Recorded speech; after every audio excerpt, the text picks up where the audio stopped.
Hey everybody, it's Tuesday, and that means it's story time. Hey, it's Kim Huffman from the Port, and I hope you're all having a great week so far. Hey, I have a story for you today. We recently have been having some Exodus excursions, and I ran across this story that I thought I would share because of that. It's called The Big Math Problem. The Big Math Problem. Someone has called it the biggest mathematical miracle in the world. So see what you think.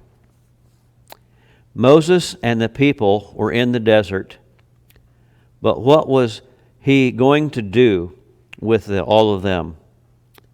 They had to be fed, and feeding 2 to 3 million people requires an awful lot of food. Think about that. According to the quartermaster general of the army, it's reported that Moses would have to have had 1,500 tons of food each day. Now think about that. 1,500 tons of food each day. Do you know that to bring that much food each day to all those people, it would require 2 freight trains, each a mile long. Wow. And we just kind of read over the fact that all these people, we don't stop to think, did they get their 3 squares a day, or was it just the one? But all of that would have been required to feed those people each day. Besides, you must remember, they were out in the desert, and they would have to have firewood to use in cooking the food. This would take 4,000 tons of wood and a few more freight trains, each a mile long, just for one day. Wow. Now, maybe there were some other miraculous things happening, so, maybe God supplied them with firewood along with the quail and the manna, but we aren't told that. So, some of this is speculation, of course. And just think, they were 40 years in transit. 40 years traveling through the desert till they got to the promised land. That's 40 years of needing this 1,500 tons of food and all this firewood. And, well, you're getting the picture, I hope, of how this is a big math problem and a big miraculous miracle. Oh, and yes, they would have to have water. If they only had enough to drink and wash a few dishes in, it would take 11 million gallons of water each day, and a freight train with tanker cars 1,800 miles long just to bring the water to them. Is your mind blown yet? Mine is. But of course, Moses did get water out of a rock, and there were probably places where they camped where they did have water, so maybe they didn't need the freight trains for that, but wow. And then another thing, they had to get across the Red Sea in one night.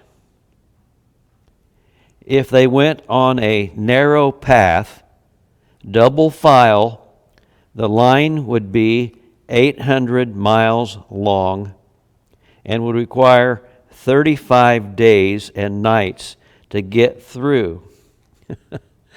Wow. So we know they didn't do that.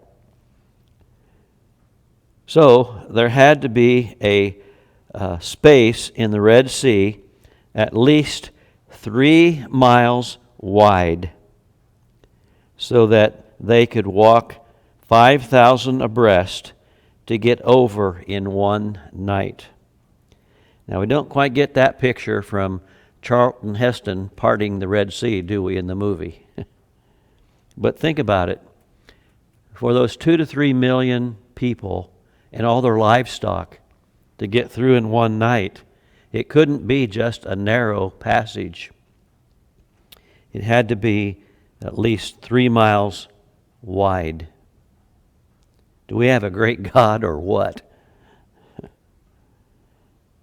But then another problem. Each time they camped at the end of the day, a campground 2/3 the size of the state of Rhode Island would be required, or a total of 750 square miles. Think of it.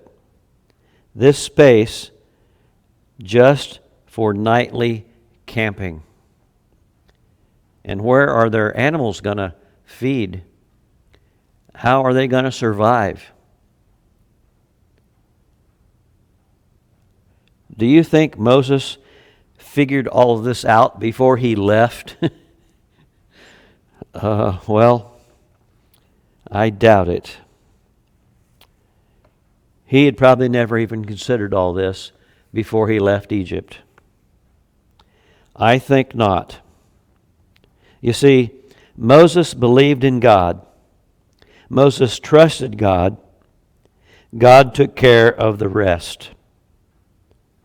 Now, do you think God has any problem taking care of all of your needs? I don't think so. Your needs pale in comparison to what God did for Moses and the children of Israel. Well, that's my story, and think about it, will you? Maybe some of these facts are a little blown out of proportion, but I don't think they're blown out that much. And so for all you young at hearters out there, just keep in mind what a great God we serve. And so for everyone else out there, thanks for watching today. And this is my story. And actually it's God's story because it comes from the book of Exodus. But I'm sticking to it. We'll see you.